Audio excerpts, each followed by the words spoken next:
Namaste and welcome to the World Yoga Festival. My name is Jeffrey Armstrong, Kavinda Rishi, author of the recently released Bhagavad Gita Comes Alive. It's my pleasure to be with you online, even though I would rather be with you in person. Congratulations to the World Yoga Festival and Ram Banerjee and his team for organizing this event. My topic this year is Bhakti Yoga, and it will be presented in two parts. I hope to take you deeply into the understanding of this practice. I've personally been a practitioner of Bhakti Yoga for over 50 years, and so I have a few tips to share with you. And we're going to interweave the Bhagavad Gita and the Mahabharata and the Bhagavad Purana and Krishna's childhood and his adulthood into a sort of first stage fabric of understanding.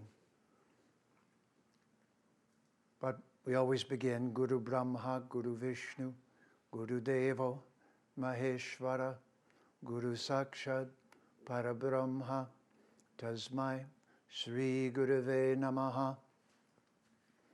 Omaganati Mirandasya, Ganan Gana Salakaya, Chakshurun Militam, Agina Tasmai, Sri Gurave Namaha. My Guruji, with the torchlight of Vedic knowledge, opened my eyes and did so with the light of the Vidya from the Veda, from the Vedic library.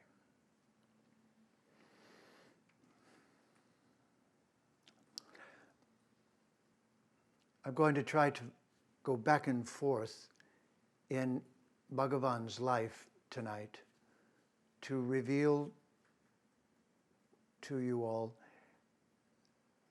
some of the most deep and secret teachings that were revealed when Bhagavan appeared on the planet.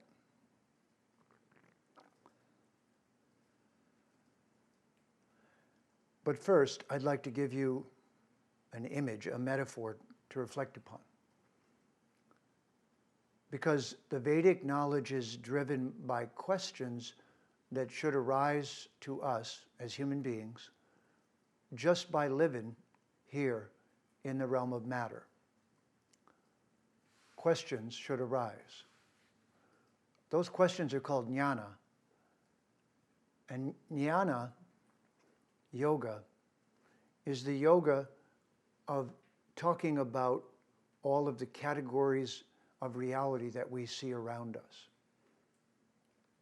In other words, we should be evaluating the human dilemma, the human experience, and distilling it down to certain questions. And where we're going to go tonight is right to the question that is often overlooked, but the very basis of bhakti. So let's start with that question. I'll just ask it. Why is there so much beauty all around us? Why are we helplessly attracted to it? Why can't we keep it? And where can we go to have an unlimited supply of it? Please don't confuse this with anything else. Not with religion, not with institutions. It's not got anything to do with everyone else or joining something. You're already joined. You're already in. The question's just to each one of us. What are you going to do about beauty? Are you going to give up on it? Are you going to experience it a little bit and say impossible and give up? Are you going to look at aging and say, oh, it doesn't last, must be illusion? Or are you going to address why you're so helplessly attracted to it and understand that there's just as that is the most powerful force that you're surrounded by, before it disappoints you, it is the most powerful force. In which case, in your search for higher truth, if you stop at the emptiness, if you stop lost in a bright light, if you stop anywhere in despair, in ultimate destruction, in complete depression, you've still avoided the question. You have not answered it. You've dismissed it. As a philosopher, you don't get to dismiss questions. Only amateurs dismiss questions. Philosophers don't stop until they get questions answered. And that's called Nyana Yoga. Nyana Yoga is the relentless search for the answers to the obvious questions, and you do not have to be a rocket scientist to raise those questions. And it might not even help to be a rocket scientist to answer them. But first and foremost, I want you to see that our quest for association with beauty is the very most profound question. And therefore, if you give up on it without an adequate answer, I just want you to see that the result is you end up in the dark. I like to call it Club Med. There's this place. It's an island. You can go there. And Club Med has different places you can spend your time. One is a simulated war adventure where you get to kill unlimited numbers of people. One is a dark, empty closet, and you get to go inside and be in the emptiness and the void, in the nothingness. One is a closet with huge bright lights, and you can go inside and just be in the light for your month on the island. Or you can go to where all the beautiful people are, and there's a rule on the island: nothing negative can happen, no diseases, no heartbreaks, nothing but joyful interaction with the thousands of amazing and interesting people who are there. So a month of interactions with the most incredible human beings you've ever been in the presence of in your entire life. A simulated warfare where you get to kill as many of your imaginary enemies as you'd like. A dark, empty, void closet where you can just go and be happy, if you call it that. Or a bright light closet, and you can go there and pretend you're merged in with the light. Meditate on that for a moment. Because these are the four choices that are given to us generally as our possible destinations. Actually, I learned this from one of my great masters, Dr. Fong. Dr. Fong got his name from these four secrets: fun, one, none, gun. Ladies and gentlemen, you have four choices. You can be attracted to the material world, in which case, go get a gun. Go live in Texas. Or you can go into the empty void and have a nice day. Or you can go into the bright light and make it all one. Or you can ask where the fun comes from and insist upon going there. Dr. Fong say, a choice is yours. Fun, one, none. If you choose to stay in this world, get a gun. Now meditate on that for a little bit, and I'll come back to it.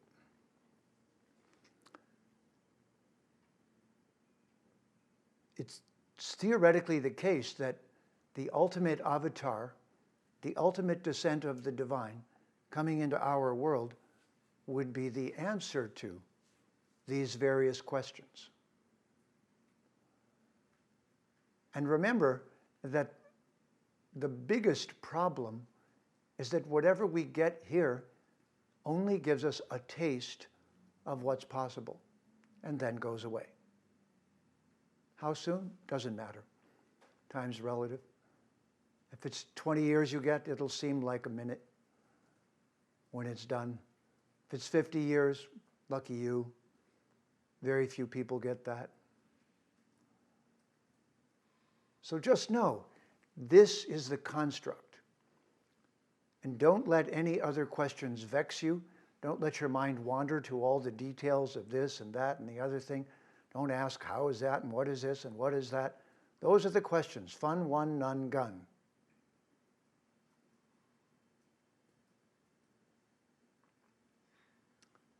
Now, with that in mind, picture yourself as the ultimate supreme being coming to a planet like Earth, and you're going to stay on the ground for over 100 years. Bhagavan Sri Krishna began his journey here and then stayed in various situations for over 100 years, according to the Veda, as an avatar. Didn't just come for a few minutes, have something happen, drop a book, and then leave. Had an entire lifestyle.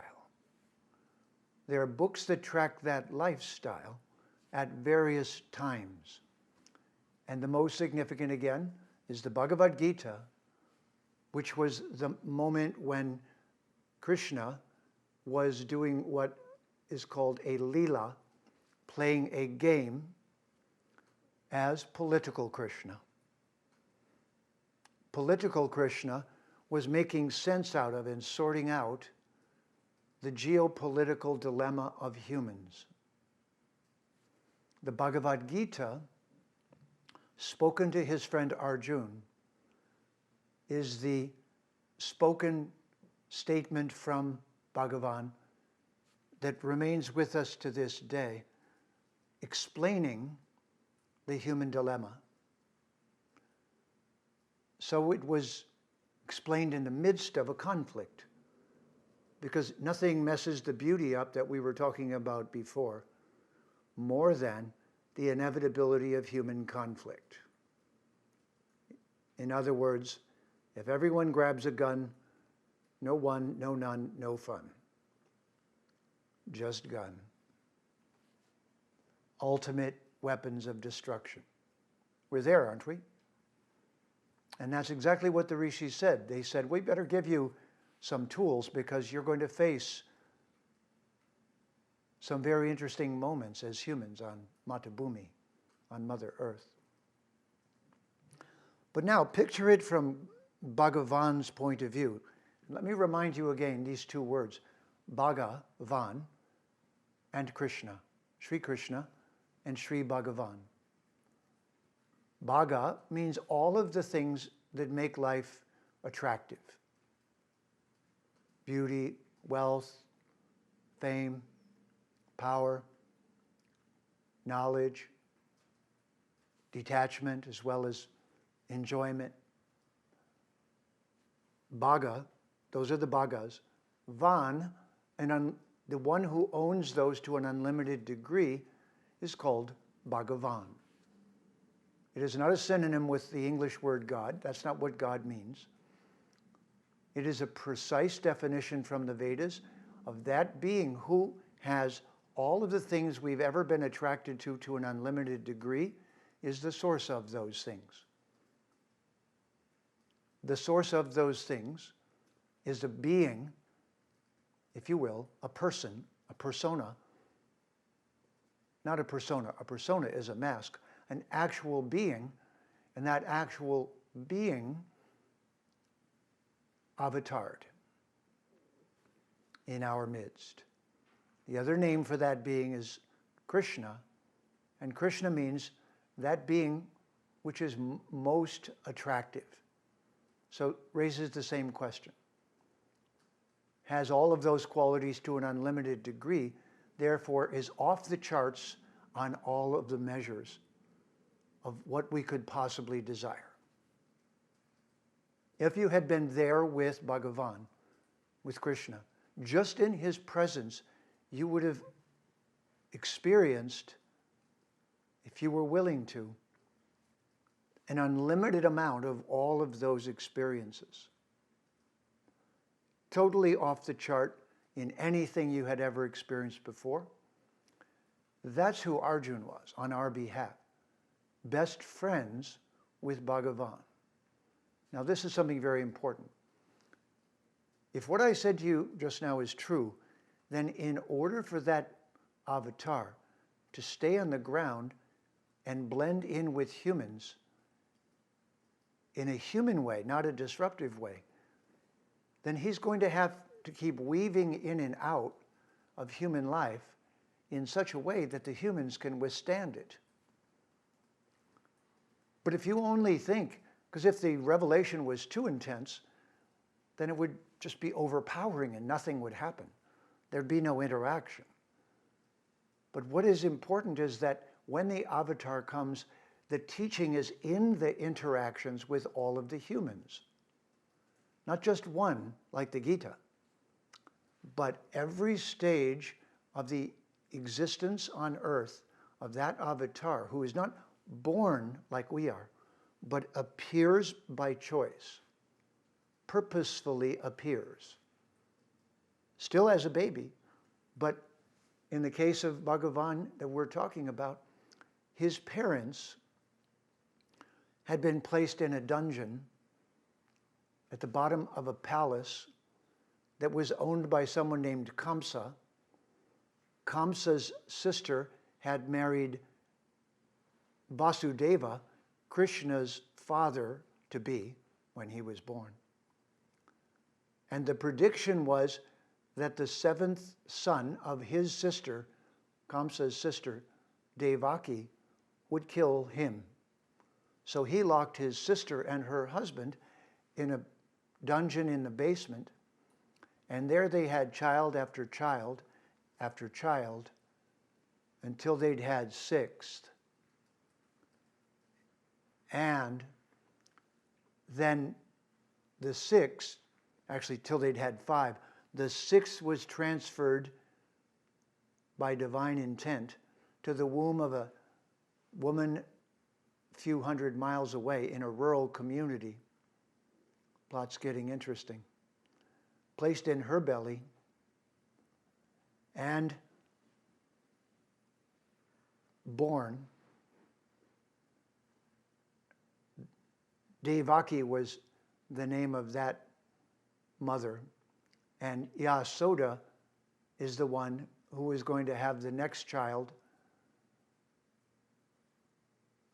They're in a community called Vrindavan, rural community. Krishna is going to grow up there. So here's the plot. It's predicted that this evil king Kamsa is going to be killed by Krishna. That Krishna is the seventh child to be of his sister. Locks her and her husband in the dungeon. They have 5 babies, and he takes each newborn baby and throws it down on the stones of the floor of the prison and kills it immediately. Plot's thickening. And then she gets pregnant with the 6th, but the 6th is transferred to another woman in this agricultural community called Vrindavan. It appears she had an abortion, a miscarriage. Now it's time for the 7th. The 7th is Bhagavan, who enters her womb on purpose, not by pregnancy, but to appear. And then she goes full term. The whole palace goes to sleep, and Krishna comes out of her womb as a fully developed person and speaks to his 2 parents and says, I am appearing through you. I want you now to carry me as a baby to Vrindavan, where a lady named Yasoda has just had a baby girl who is actually Durga, Mother Nature. Oh, did I forget to tell you, when Bhagavan comes as an avatar, all the devas who are running nature also take birth in various families. Because it's such an interesting historical moment that if the ultimate Supreme Being is going to make a manifestation, he's going to bring all of his friends with him. Who were those friends? You know, the so-called many gods. Well, what they really are is the many intelligences that are conducting the affairs of a universe, who are, of course, the associates of Bhagavan as the ultimate Supreme Being. In other words, the story's cast of characters just made a quantum leap to all of these beings who are running the universe, also coming to Earth in various families and forms at this same moment in history. Bhagavan is now landing, shows himself first as his true self to his two parents in the dungeon, then tells them what to do, says, I'm going to become a baby, take me to Vrindavan, bring back the baby girl that was just born there, leave me there, bring the baby girl back as your child. The seventh son of Devaki was supposed to kill her brother Kamsa, the evil king. Are you with me? You see why so many people have a hard time with the Vedas? It's already got 30 names you need to know. It's already got a cast of thousands. This is the ultimate epic. If you opt out, it's because you're not smart enough. It's because you can't write fast enough. It's because you can't imagine that this could even be, and you think it's some crazy culture on drugs or something that made it all up. Yep, that's plan A. Plan B is the supreme source of everything appeared on earth and did this, and brought everything with, and made everything visible. That being is now just transformed from a visible, fully adult appearing being with his mother, who's supposedly just giving birth to him, takes the shape of a baby, and now his father Vasudeva slips out of the palace, goes to Vrindavan, exchanges that baby with another baby. The baby that he brings is Durga, Mother Nature, who's appeared in that womb, and now she is in the prison. Krishna is a couple 100 miles away in a rural community and will grow up there. And this young lady, a girl's not supposed to be killing the king, Kamsa, but then the whole palace wakes up. Kamsa comes down, grabs the baby, and the parents say, but it's a girl. It's only a boy that's supposed to kill you. He says, I don't care. I'm not taking any chances. He throws her down on the ground, but instead she flies up in the air above him, reveals 10 arms with all weapons in them, as Durga, Mother Nature, is often depicted, and says, you fool, Kamsa, the person who's going to kill you is now elsewhere, and you cannot harm me. And she drops back down as a baby in the arms of her mother, and her name is Subhadra. Kamsa goes back upstairs and goes, don't know what to do with this. And Krishna is now safely in Vrindavan. This is just the prelude to the ultimate story. That same Krishna is going to grow up there for the next 11 years in Vrindavan. And there he's going to interact with all kinds of people, and stories are going to arise from that. But now I want you to grasp this, that the source of everything, the being on whom the entire existence of the world is resting, is playing the part of a child growing up in a rural community in India. But every being that he interacts with gets the effect of interacting with the Supreme Being. Everyone gets intoxicated by the bliss. Everyone finds him irresistible. Everyone finds him that they're madly in love with him in various ways. And those stories of what happened as he interacted with all the humans in that community in various amazing and mysterious and intimate ways form the text of an entire Purana called the Bhagavat Purana, with story after story after story of the interactions.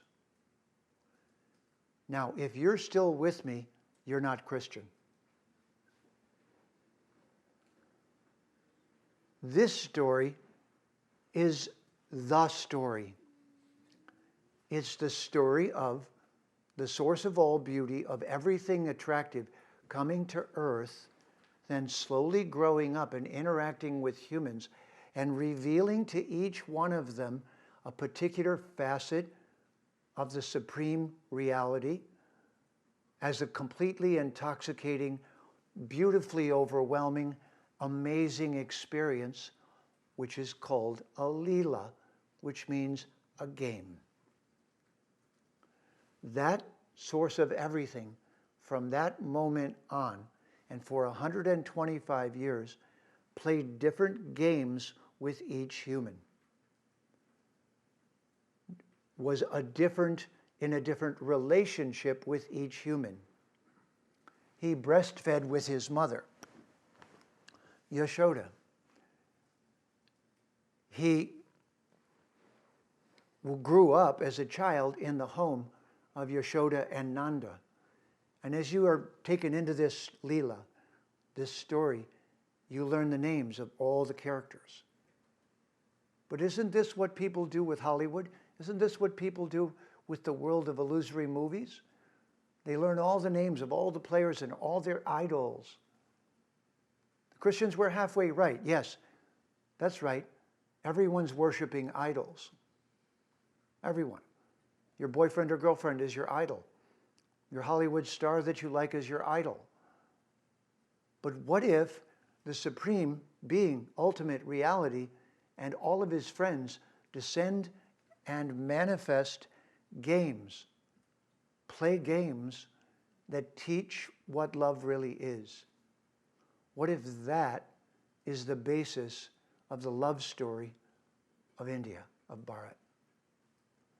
And this is the part that none of us could imagine until my guru, A.C. Bhaktivedanta Swami Prabhupada, in the 60s, came to East Coast America and started teaching it. And the way he did it was two parts. First, with a mantra. Hare Krishna, Hare Krishna, Krishna Krishna, Hare Hare, Hare Rama, Hare Rama, Rama Rama, Hare Hare. Hare, H-A-R-E, is the feminine divine, or Radha, the ultimate feminine, transcendental feminine, not human feminine. And Krishna is called Hari. Together they're called Hari and Hara, or Hare. Shri is her other name. English Sherry, Sherry baby, came from Shri. Shri is the most beautiful feminine divine, the archetypal original female. And yes, Bhagavan is going to reveal the ultimate love affair, the ultimate loving relationship. You'd expect no less in Hollywood. Why would the Supreme Being do no less? Do less. Why would you not expect ultimate love? And I would just say to you that if you've been following some story that tries to make sense out of existence and it doesn't have an ultimate love story, it hasn't made sense of existence. And if you haven't had an ultimate love story in your life, you haven't fully participated in human existence. And if that's the case, then you should still feel the hunger for that. So this story is really going to be about all the hungers we ever had. Because for somebody, Krishna is going to be their baby. The hunger to make a baby is a tremendously powerful force. The kind of love that's exchanged with that baby is remarkable, unique unto itself. No other love feels like that. The love between two lovers is a unique experience. If you've had it, you've tasted it. If you haven't, you haven't. You've licked the outside of the jar. The love between two best friends, that love is a unique love unto itself. Best friend love is another flavor of that love. So we need a little Sanskrit vocabulary here. If you've ever loved an animal, you can't do the things with the animal you could do with your human lover. I hope not, anyway. If you're French kissing your poodle, you're in trouble. But if there's a profound, unspoken bond of trust and affection with you and an animal, we'll start there. This is a rasa. It means it's a taste. Can you taste it? Can you taste puppy love? What it's like when you have a puppy and they come running up and they're so glad to see you, and they sit next to you and you pet them and they just go, ah, and they turn over and you rub their belly and they just go, ah. There's a kind of bliss, a kind of ecstasy that they're feeling. That, in Bhakti terms, that's called Shanta rasa. There are 5 rasas, or sweet flavors, of love. First is called Shanti. It's when the participants are not equals, but they're both loving each other as much as they can. You can have this, you could have experienced this with all kinds of animals. Sandy and I had a bird. If you've ever loved a cow, if you've ever loved any other kinds of animals that could really love you back, you get it. If you've watched a lion come running up glad to see its human friend from its youth and putting its paws on its shoulders and licking his face instead of eating his face, that rasa, that emotion, is called Shanti. Shanti doesn't mean peace. It's sometimes translated neutrality. It's not neutral at all. It's a kind of intimacy and love across species. It still has boundaries. It's not the most intimate, but it's an amazing, completely trusting, where the lion puts his head in your lap and goes to sleep. Where the bear hugs you with love and holds you and caresses you. It's Shanta rasa, where you are in the presence of the ultimate supreme being and just completely, ecstatically happy, doing absolutely nothing more than that. Just like the others, but now think, we can have these same rasas that we have with creatures and animals. We can have them, and humans, we can have them with the Supreme Being. Bhagavan comes to earth to share those rasas with as many humans as possible. Let that go in. The reason Bhagavan comes to earth is twofold: political Krishna and social Krishna. Social Krishna has the whole gamut of human and animal association and has intimate, loving connections with each one of those. And by doing so, gives us a taste of a particular kind of emotion, enhanced by the fact that you can have it with the source of everything. Those tastes are called bhakti. The service of reciprocating those tastes is also called bhakti. So now I'll tell you the 5 flavors. Shanta. Next is Dasya. If you become someone's servant, you say, in your service. If you serve someone that you truly admire, every moment of that service is rewarding and fulfilling. Imagine you're fortunate enough to serve some great historical figure who's just making the earth a much more wonderful place to be. And you know that everything you do is empowering that. Just imagine. You know that with every little thing that you do, millions of people are benefiting. That's called Dasya rasa. Imagine then if you have that relationship with Bhagavan. Imagine if you say to Bhagavan, all right, I want to be in your service. I now want to go out to the rest of the world and serve you by bringing you to them in any way I possibly can. This is also called a guru.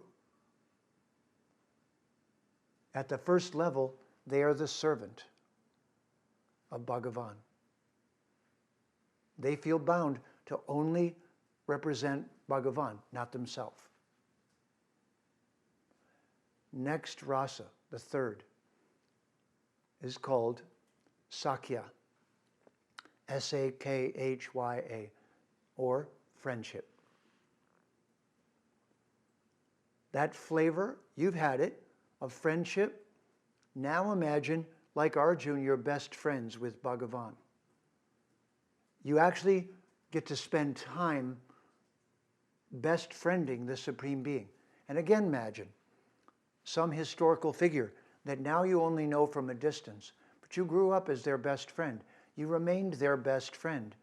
You helped them throughout their career as they did amazing things for the whole planet. All of those things you did together are called lila, except those games were still human. Now, swap out your friend for Bhagavan. Now, the Supreme Being, ultimate source of everything, is now Arjuna's best friend, Draupadi's best friend, the characters in the Mahabharat's best friend. That's another rasa and lila. It's rasa when it's a flavor. It's lila when it's a game you play so you can taste that flavor. Do you see it? Right now, if I ask you, so what is your mood and flavor with the Supreme Being? What's the flavor and mood of your relationship? Is it neutral? Are you like a cow in the presence of the Supreme Being, going moo and just being happy? Nothing wrong with it. That's Shanti. Are you a dedicated servant? Dasyam. Are you still uncertain and have no particular flavor of relationship, except maybe you're there and maybe you're not? You're not having a rasa yet. Not a steady one. And then friendship. And what's next? This one's interesting. When Krishna became the child of Devaki and Vasudeva, and then Nanda and Yashoda, though he was the source of everything, to them he was only their child. Now let me tell you a Leela. One day, when Krishna was 3 years old, in his avatar in Vrindavan, the place where he was taken after Kamsa couldn't find him, he's growing up, he's 3 years old, he's with Yasoda and Nanda Maharaj, his parents, and his brother, a year older, is Balaram, the one that was moved from one womb, Devaki's, to another womb in Vrindavan. So, Balaram is 4 years old, Krishna is 3 years old, and they're playing in the backyard. So now, these two ultimate supreme beings, Krishna and Balaram, who symbolizes all of the unlimited energies of the Supreme Being are both avatars on earth. One's 4 years old pretending right now, one's 3 years old pretending to be 3 years old right now, and will do so right on through a long life. Will be each age. Now at 3 and 4, they're playing in the backyard. And Balaram, the elder of the two, comes running up and says, "Mother, mother, Krishna's eating dirt again."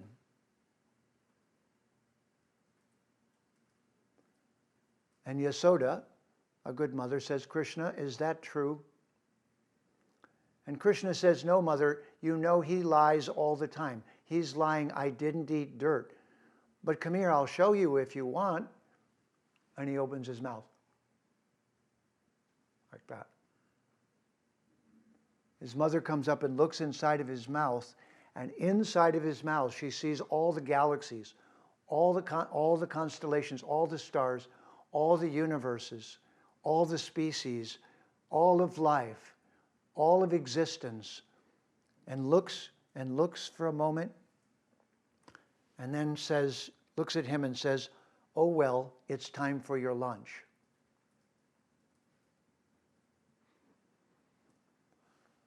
That same vision that she had is shown to Arjuna in chapter 11 of the Bhagavad Gita.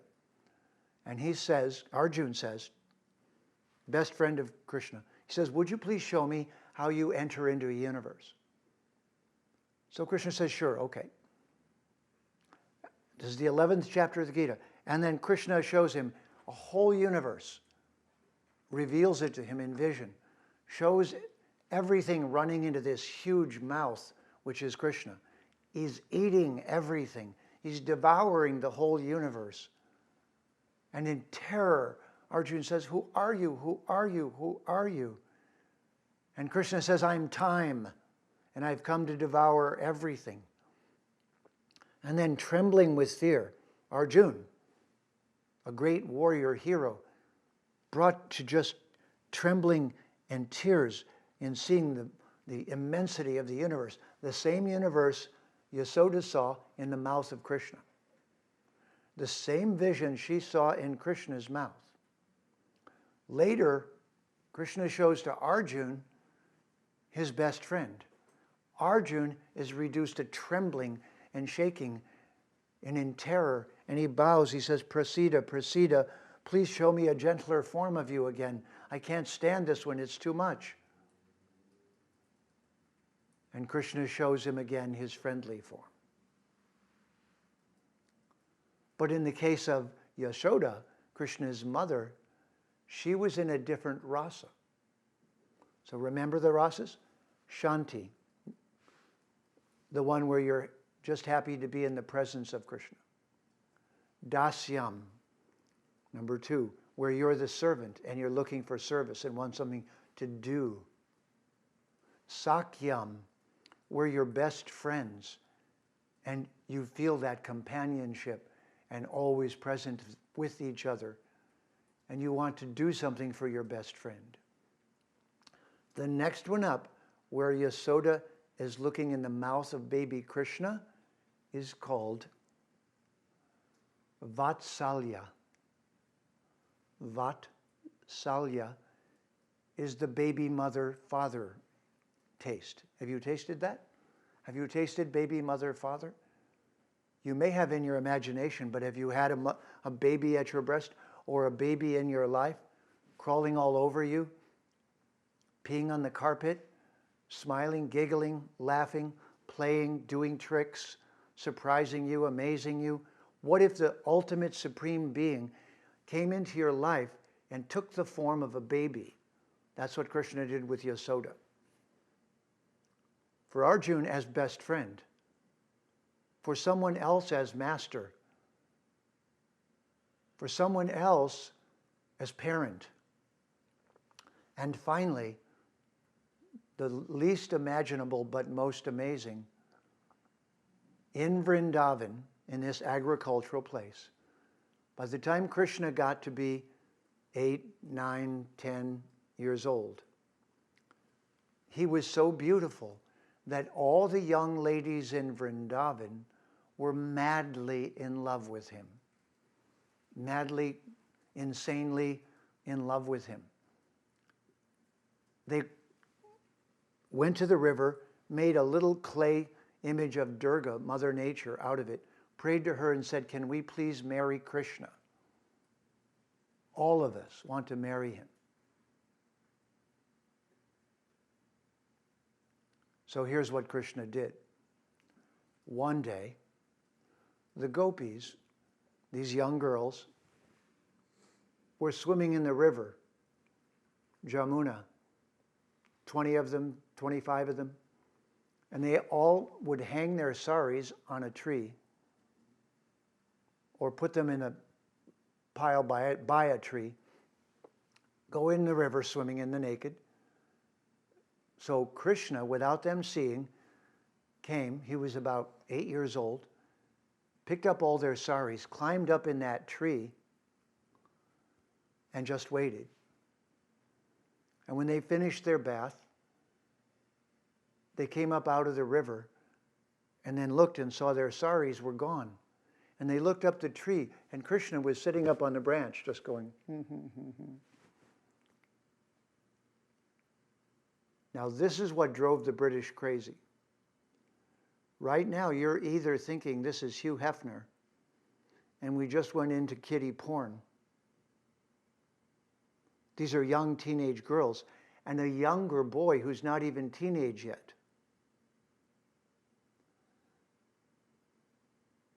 But didn't you ever have puppy love? Didn't you ever fall in love when you were 11, 12, 13 years old, just looking at the beauty of someone? You didn't even know what to do with it. But it was the purest romantic love you couldn't even imagine it until it hit you. And then the boy looked across the room, looked like Prince Charming. The girl across the room looked like some magic princess who dropped out of a cloud. The magic of those moments overtakes you. So, the ultimate source of everything, the supreme being on whom all reality is resting, you've got to get this identity. The being who just scared the heck out of Arjuna by showing him the inside of one cosmos and how everything is being destroyed, and brought Arjuna trembling to his knees. His mother looked at that and said, "Oh, well, it's time to make you lunch." Because she was loving him so much as a child, that didn't even faze her. Now, the gopis are just atmas like you and me. Like the cows that love Krishna to just be near them and pet them. Like the servants who want to serve Krishna, drive his chariot or do something for him. Like the best friends like Arjuna who want to be his best friend and exchange the intimacies of a best friend, and they did. Or like his parents who had him as their child, had the ultimate source of everything ecstatically as the ultimate child. God the baby, except we can't use the G-O-D word. Ultimate supreme being as a baby. And now, ultimate supreme being as a lover. Doing what? Up in the tree with all the saris. Now, what you need to know is at that time in India of that day, a young lady only appeared naked in front of her mother or her husband.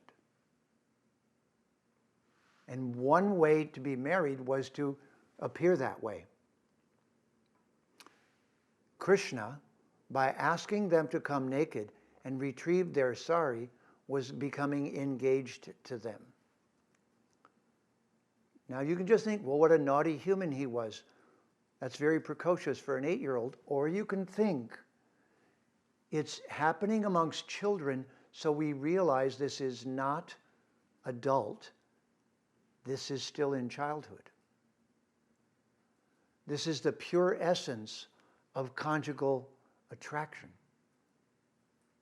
And so, one at a time, each gopi retrieved her sari, thus fulfilling her wish that Krishna would become their husband. A few full moons later, as the full moon was rising, Krishna, Bhagavan, played on his flute in the forest of Vrindavan, and all the gopis came running from wherever they were.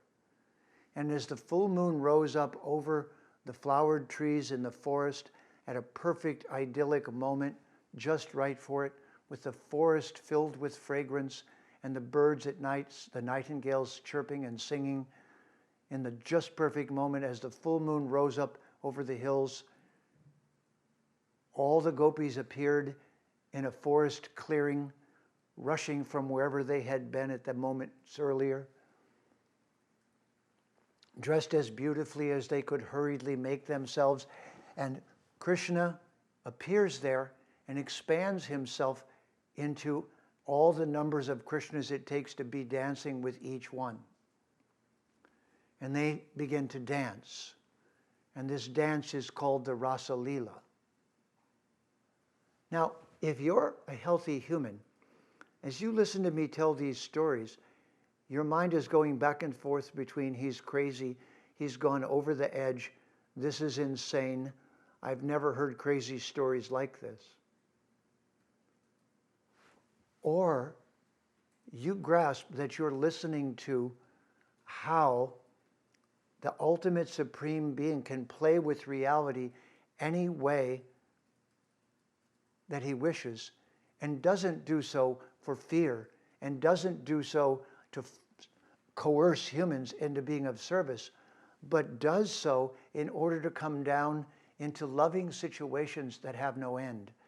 The taste of which you have had in your life, a taste of which you have had by having a child, a taste of which you had by being a child, a taste of which you've had with your best friend, a taste of which you've had loving someone and serving them without thought of return, or being with the sweetest of creatures and feeling an innate, unspeakable, deep, profound love for them. If you're fortunate enough to have had those experiences, and you understand that the real question is, could you have them forever?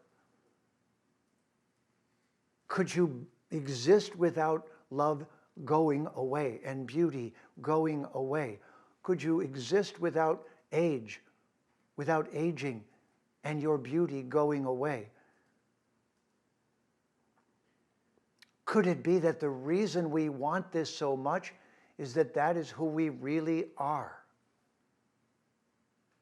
And the answer from the Leela of Bhagavan Sri Krishna was to demonstrate this innocent, immortal, endless, without beginning or end love that we have always hungered for, are always hungry for, want more of if we're honest, and more and more and more.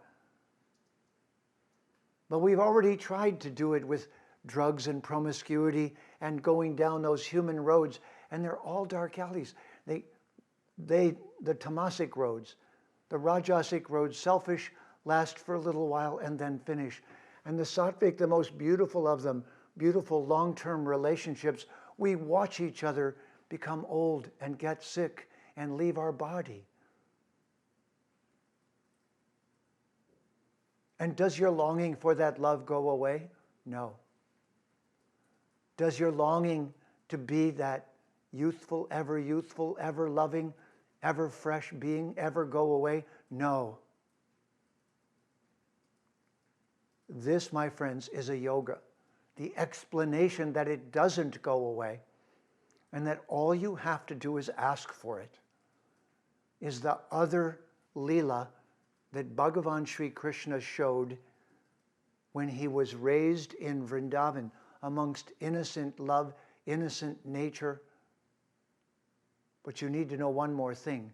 While he was there, 18 different horrific, ferocious, horrible asuras came to Vrindavan to find and destroy him. And he dispatched them with his baby finger. He dismissed them in humorous, funny, beautiful ways. laughable ways. One example is an asura called Trinivarta. Trinivarta, you know this game where young boys get on each other's shoulders and then fight with each other like they're on a horse and pretend they're at war and laugh and try to pull each other off the horse, which is the other little young boy who's got him on his shoulders. So the cowherd boys were playing that game one day, and an asura named Trinivarta snuck in, disguised himself as another cowherd boy.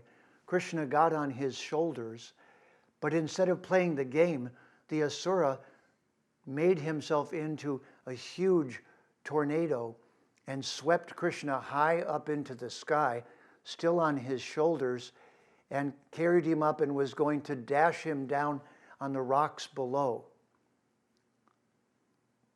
But just as they got to the height that they could possibly reach, still in the atmosphere, Krishna grabbed that asura by the neck, and the asura couldn't do anything, was helpless and choked, and finally began to fall. And as they fell, he fell all the way to down, and the asura was killed as they fell onto the rocks. And Krishna, unharmed on his shoulders, got up and walked away. That was done by a 5-year-old. A 5-year-old avatar of the ultimate supreme being on whom all the planets and galaxies are resting, in whom Arjuna saw everything existing and going out of existence. That same being playing a lila, demonstrating a rasa, but showing one more secret of bhakti. So now, I want you to remember that this is a yoga. So just like Ashtanga Yoga has 8 limbs. Yam, Niyam, Asana, Pranayam, and so on. 8 different activities of yoga. At the end of Ashtanga Yoga, you now perfectly know how to meditate. You've gone within. You focus upon the ultimate reality. You meditate upon Krishna, and you have the direct association of Krishna in that inner meditation. In bhakti, you do the same thing, but instead you don't sit down. You meditate while you're doing all of the activities of life, but you offer them all to Bhagavan. And so bhakti yoga has 9 limbs. Just as the 8 limbs of yoga are the ways that you practice Ashtanga. First, you have the right lifestyle or you can't do it. Yams and niyams. You eat the right foods, you sleep the right amount, you do everything right in your physical embodiment. Now you can do asana, and then you do your asanas, and pranayama, and then you learn to breathe correctly. They're all step-by-step steps of perfection in that kind of yoga. So what do you do to perfect your emotions as a yoga? That's the question. What do you do when you decide that beauty and staying permanently connected to beauty is your yoga? How do you practice that yoga? Of those 5 rasas that we now tasted. Shanti, right? The one where you're happy just in the presence of. Dasya, Sakya, servant, friend, Vatsalya, child of, and Madhurya, beloved with. Now this is our halfway point, and I'm going to go into the 9 limbs of bhakti in a moment. So now let's break for questions, and Sandy will conduct this Q&A as I try to answer some of your baby bhakti questions. I'm so struck by Jeffrey's clarity and his ability to explain these things to us Westerners in a way that is understandable, or at least somewhere on a palette of what we can comprehend. And what I've been asking myself the whole time is how did Jeffrey get to this place of being able to break this down in such a way? How does he do it? Right. Obviously it's years and years of study and practice. I can barely break it down for myself when I read the Bhagavad Gita or whatever it is I read. And it's inconceivable to me the amount of study and reflection that must have been required, that I'm sure is still required. So I don't know if that's thank you or how do you do it, but I'll leave it at that. I'll take it as both of those. And thank you for your beautiful words. Weren't her beautiful words like an offering of flowers when we placed them on an altar? Do you see that as she gave me those flowers, I handed them to Krishna? My answer is Gopi Bhartur Dasa Dasa Dasanu Dasa. That the Gopi's saying is, I'm not a servant of Krishna, I'm a servant of a servant of a servant of the servant of Krishna. 5 times removed. When you're let into the inner sanctum of Bhakti, the love you had had a taste of practically drowns you. It's so overwhelmingly beautiful that you don't even know how to integrate it into the behavior that you're having to be involved with day after day and in your life. How do you go to your job and be this?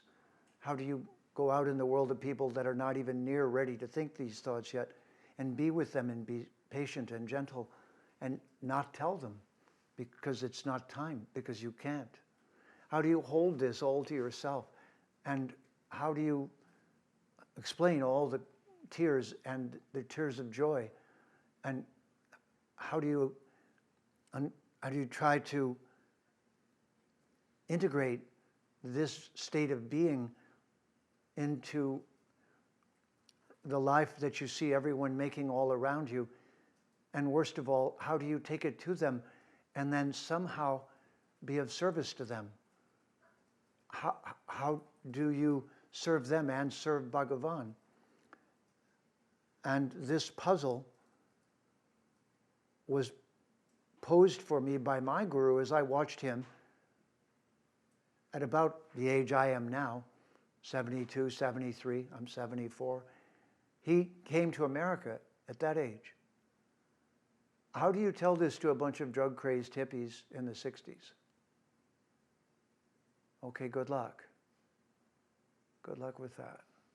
They're just coming off LSD. Well, that's going to help a little, maybe, except they'll go back on LSD. No, that's not going to help. That'll just make it crazier. But at least they're used to crazy. Maybe we can get this in. Maybe they'll think about it long enough to get it. And if you're a poet like me, then it's that you're done, you're cooked. It's over. You've got to write about it. But it's crazy to write about it in English. It's never been talked about. This much love has never been in English before. Let me tell you a wonderful story. It's a name for Bhagavan. It's Madhusudana. Madhu means honey. In English, it's called mead. It's an alcoholic beverage made out of honey. But Bhagavan is called Madhusudana. one who gives, dana, su, 1,000 times greater, madhu, sweet, intoxicating taste. That being who gives you the 1,000 times more sweet and intoxicating taste of love than you've ever had before is called Madhu Sudana. That's one of hundreds of names. So at first, I can tell you, I wandered around like a drunken sailor, trying to tell everyone, hoping someone wanted to listen. It didn't help. So gradually, I sorted it out, and I learned to have it within me and to slowly, patiently just be a servant. Just be dasa, a dasa, dasanudasa, servant of a servant of a servant of a servant. So that patience is what really was a gift to me. And it was my asking, how am I possibly going to withstand this? This gap between who I have to talk to and what you've just given me. Thanks for giving it, I think. On the other hand, I'm not sure. So yes, you see me still trying.